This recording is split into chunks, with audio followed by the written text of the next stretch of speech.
Assalamualaikum warahmatullahi wabarakatuh. Selamat sore, salam sejahtera untuk kita semua. Alhamdulillah pada sore hari ini kita akan lanjutkan lagi bincang sore. Ya, nanti Bapak Menteri akan menyampaikan beberapa kebijakan-kebijakan baru yang terkait dengan dana BOS serta BOP PAUD dan kesetaraan yang terkait dengan situasi bencana COVID-19 ini. Ya, nanti teman-teman di sini dari berbagai media sudah siap juga yang kemudian sudah kita inventarisir kurang lebih sekitar 7 orang yang akan bertanya Pak Menteri dari media Kedaulatan Rakyat, dari CNN, dari lalu kemudian dari Antara, Kompas.com, Detik.com, Medcom, dan Harian Kompas. Ya, saya kira mungkin Pak Menteri bisa langsung saja memberikan penjelasan kepada teman-teman. Di sini sudah ada Pak PLT Dirjen PAUD Dikdasmen, ada Ibu Katarina, ada Pak Irjen, Pak Mukhlis, dan ada Ibu Fiona. Terima kasih banyak atas kehadiran semuanya. Assalamualaikum warahmatullahi wabarakatuh. Kami persilakan kepada Pak Menteri untuk memberikan penjelasan. Terima kasih teman-teman udah memberi waktunya. Assalamualaikum warahmatullahi wabarakatuh. Waalaikumsalam. Waalaikumsalam warahmatullahi wabarakatuh. Ini mohon ada yang share screen-nya. Mas Seno. Baik, Pak. Jadi konteks untuk hari ini adalah karena banyaknya seperti yang waktu kita press conference kemarin, karena ada berbagai macam kondisi yang sudah berubah dengan COVID-19 ini, di mana kebutuhan pembelajaran daring atau online itu menjadi lebih besar, dan juga ada berbagai macam kondisi ekonomi yang sudah lebih mendesak bagi banyak sekali teman-teman kita seperti guru honorer maupun juga kebutuhan data atau kuota daripada murid-murid dan orang tua yang ingin belajar daring. Maka kita melakukan revisi permen kita dan ada beberapa hal yang akan kita share. Ini saya saja yang share screen-nya, nggak apa-apa. Oh, sudah, oke. Ya, bisa ke screen yang sebelumnya. Ya, terima kasih. Jadinya, pertama kita akan membicarakan apa perubahan atau peningkatan fleksibilitas penggunaan dana BOS dalam masa darurat COVID-19 ini. Ya, satu sekarang topiknya mengenai yang pembayaran honor. Ya. Sebelumnya pembayaran untuk guru honorer ini tadinya ada restriksi harus memiliki NUPTK ya dan tercatat di Dapodik. Nah, sekarang itu kita ubah selama masa darurat ini kita lepas ketentuan yang harus memiliki NUPTK, tetapi masih harus tercatat dalam Dapodik per 31 Desember 2019. Jadi tidak bisa digunakan untuk membiayai guru honorer yang baru, yang belum tercatat di Dapodik. Ya, tentunya kriterianya juga walaupun NUPTK-nya sudah dilepaskan sementara ketentuan itu, tapi tetap harus guru honorer yang belum mendapatkan tunjangan profesi dan juga memenuhi beban mengajar. Dan jangan lupa mengajar dari rumah itu juga dihitung sebagai beban mengajar ya.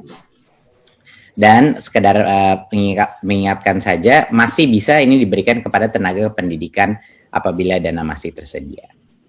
Ya, jadi yang tadi kita dengar banyak sekali komplain mengenai bagaimana kerepotan berbagai macam guru yang mungkin sekarang dengan kondisi ekonomi yang tidak memadai, tidak bisa mendapatkan NUPTK. Kita lepaskan constraint ini sementara. Ya, ini sementara karena krisis ekonomi dan krisis kesehatan, dan tapi masih harus tercatat dalam Dapodik. Sekarang dana BOS bisa diberikan sebagai honor untuk guru honorer, tidak harus memiliki NUPTK sementara.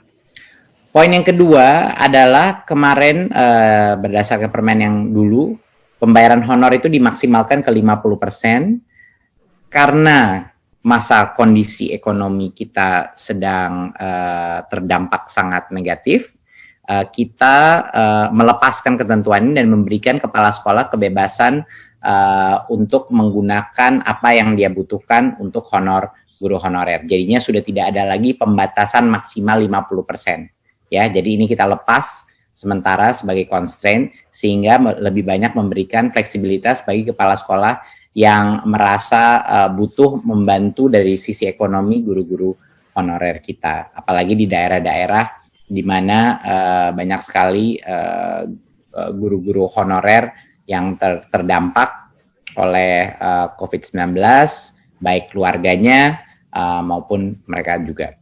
Jadi ini akan membantu memberikan fleksibilitas untuk memastikan bahwa ada cara untuk memastikan kesejahteraan guru-guru honorer kita selama masa krisis ini. Yang ketiga, kayaknya screen-nya baru keluar. Bisa dikembalikan screen-nya.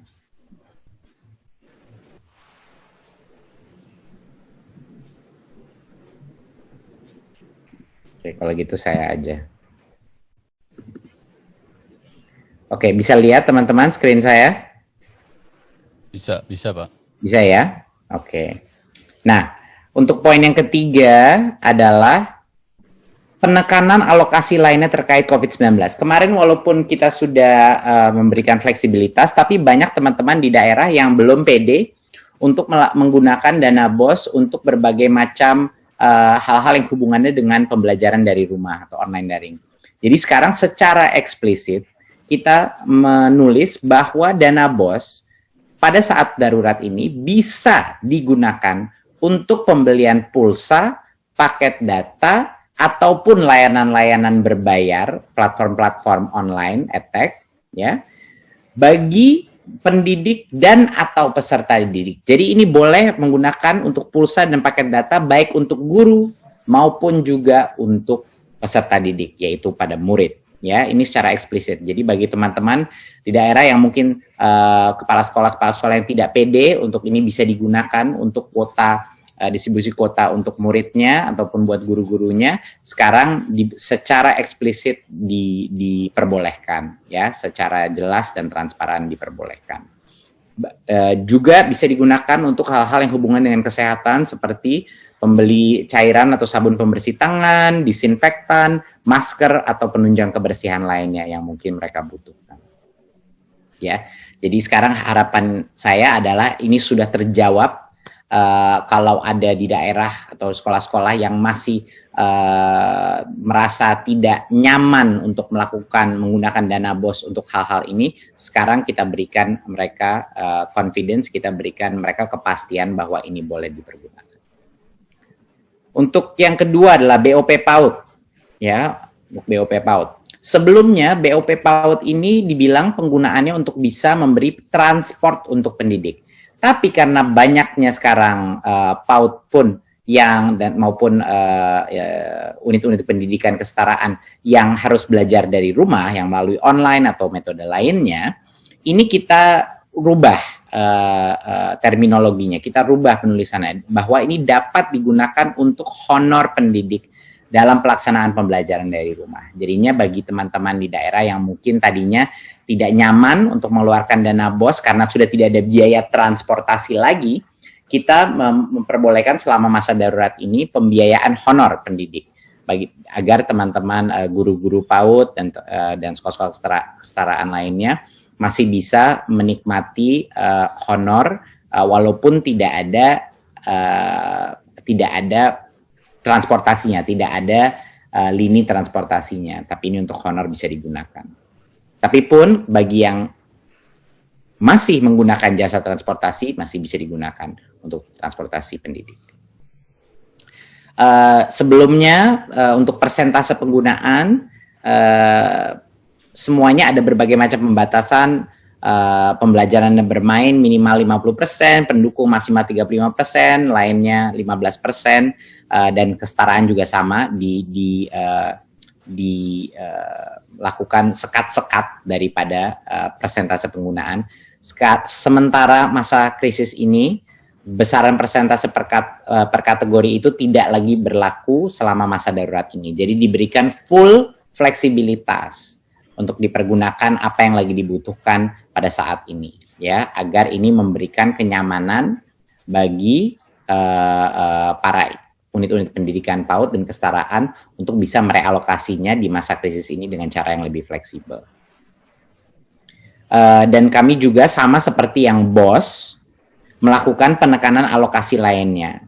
Jadi kita secara eksplisit sama seperti yang sebelumnya untuk BOP PAUD dan kesetaraan dapat digunakan untuk pulsa, paket data, dan ataupun layanan pendidikan daring berbayar. Ya, jadinya sudah tidak ada keraguan lagi bahwa ini bisa digunakan untuk berbagai macam platform pendidikan, bisa digunakan untuk beli pulsa, untuk paket data, bukan hanya untuk gurunya, tapi juga untuk murid-muridnya. Dan tentunya bisa juga digunakan untuk berbagai macam yang menunjang kesehatan di masa krisis ini, seperti disinfektan, pembersih tangan, masker, atau penunjang kebersihan.